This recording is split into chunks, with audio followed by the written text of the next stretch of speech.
আমাৰ ইয়াত ৩-৪খন গাঁও মানে 20খন গাঁও বুলি ক'লেও বেয়া নহয় আৰু মানে এতিয়া বিঘা বিঘা কৃষিভূমি বানৰ তলত বুৰ গৈছে আৰু কৃষি মানে চব মানে মানুহৰ মানে অৱস্থা মানে ঘৰ এৰি যাব নোৱাৰা হ'ল। আমাৰ গৰু ছাগলী জীৱিকা বুলিবলৈ আমাৰ সেয়াই বস্তু, অইন বস্তু নায়েই। কিন্তু মানে এতিয়া ভিতৰত তলত 1 আঁঠু ওপৰত পানী হ'লেই ভিতৰত মানে অকণমান সোমাব পানী আৰু এতিয়া মানে আমাৰ মানে এনেকুৱা ক'বলৈ মানে আমাৰ উপায়হীন হৈছোঁ আমি।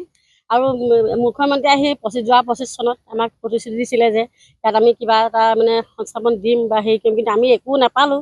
কিন্তু প্ৰধান আমাৰ নদী বান্ধটো দিম, তেওঁৰ হাতত নিজে এপ্লিকেশ্যন দিলোঁ, সেয়া আমাক পিঠি দিলে। আমাক মানে কোনো এতিয়া আমাৰ পানী ইমান আজিলৈকে আমাৰ এই নদী একদম ধনশী নদী বুকুত মোৰ ঘৰ।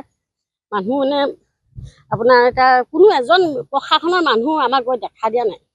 ৱাৰ্ড মেম্বাৰটো আমাৰ নায়ে যোৱা। আজিকালি কিনো হৈছে কি নাই মানে এটা আমাৰ গাঁৱৰ ৰাইজে পাতে গাঁও বুঢ়ানী আছে আমাৰ সেইগৰাকী আমাৰ ফালে মানে এই চাইডতে মানুহ দুঘৰমান আছোঁ মানে কোনো গুৰুত্ব বা কাণসাৰ নাই মানে এইটো কাৰণে বেয়া লাগে মানে আমি মানুহ তুলত নকৰোঁ নেকি আৰু ক'বলৈ মানে হেৰি নাই।